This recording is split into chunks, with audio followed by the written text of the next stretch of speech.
Lo pasti pernah ngerasain yang namanya stres.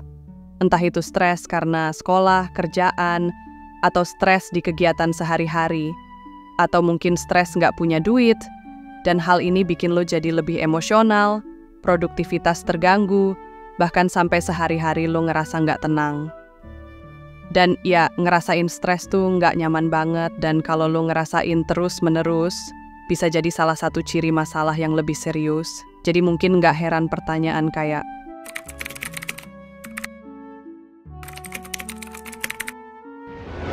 itu sering ada di kepala. Gue bakal bahas satu teori buat gimana caranya lo bisa mengelola stres lo, biar nggak bikin hidup lo ambiar. Stres itu wajar. Pertama-tama, stres itu sebenarnya adalah hal yang wajar. Kedua, stres ini juga adalah hal yang normal banget. Lagi kondisi biasa-biasa aja bisa stres, apalagi kalau ada masalah. Ketiga, stres itu pasti ada triggernya. Bisa jadi karena kondisi sehari-hari, misal belum makan, kurang tidur, atau juga karena masalah. Contohnya, lo mungkin ada masalah kesehatan mental, masalah duit, kerjaan, pertemanan, pacar, dan lain-lain. Yang jadi pertanyaan adalah, kenapa sih ada orang yang misalnya ya, dikit-dikit stres gitu, gampang banget nih kena mental. Tapi ada juga yang kuat banget mentalnya, dikasih cobaan apapun nggak stres. Yang jelas stres itu ya tergantung hal ini. Persepsi dan reaksi tubuh lo. Persepsi itu kalau awamnya ya mindset lah. Kalau lo punya mindset bahwa segala di dunia ini berat, ya jadi stres sih. Dan tiap orang punya reaksi tubuh dan persepsi yang beda-beda.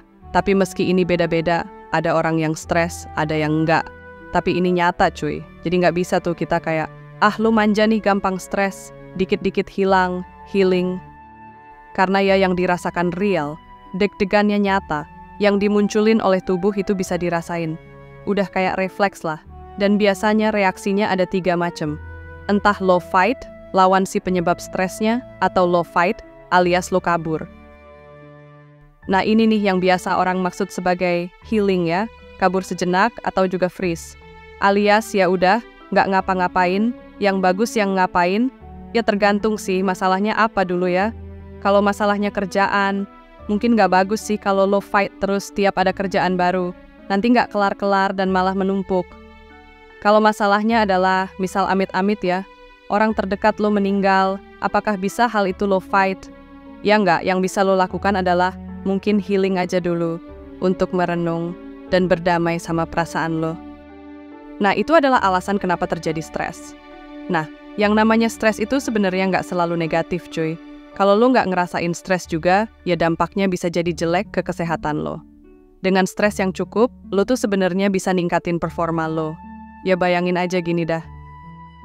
Gue yakin banyak dari lo yang main Mobile Legends. Anggap aja lo push rank ya.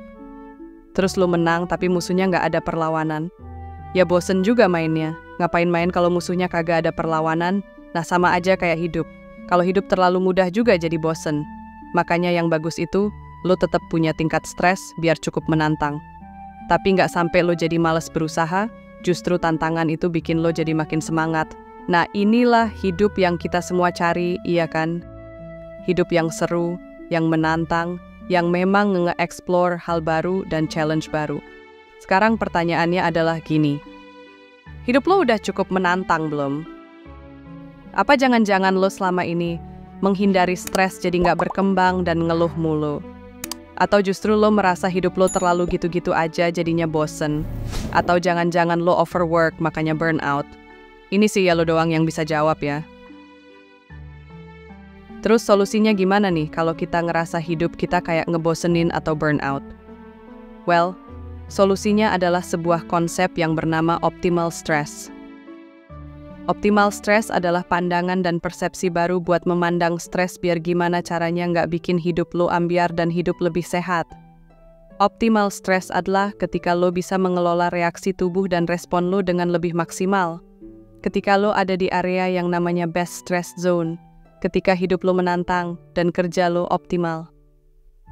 Apa yang harus dilakuin? Menariknya, yang harus dilakukan adalah PDKT.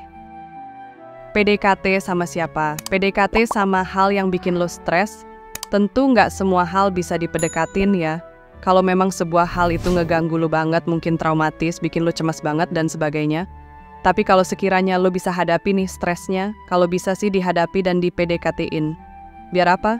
Biar hidup lo jadi lebih menantang, dan lo juga bisa belajar UTK terbiasa mengontrol persepsi dan reaksi tubuh lo. Ingat ya, stres kan masalah persepsi dan reaksi. Terus gimana cara ngontrol persepsi dan reaksi itu? Wah, kepanjangan ya kalau gue terusin. Akhir kata, stres itu nggak pernah mudah buat kita laluin, tapi bukan berarti mustahil kok.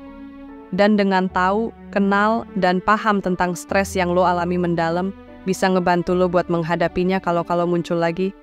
Jangan lupa jika video ini bermanfaat, jangan lupa share ke teman-teman lo juga ya. Terima kasih.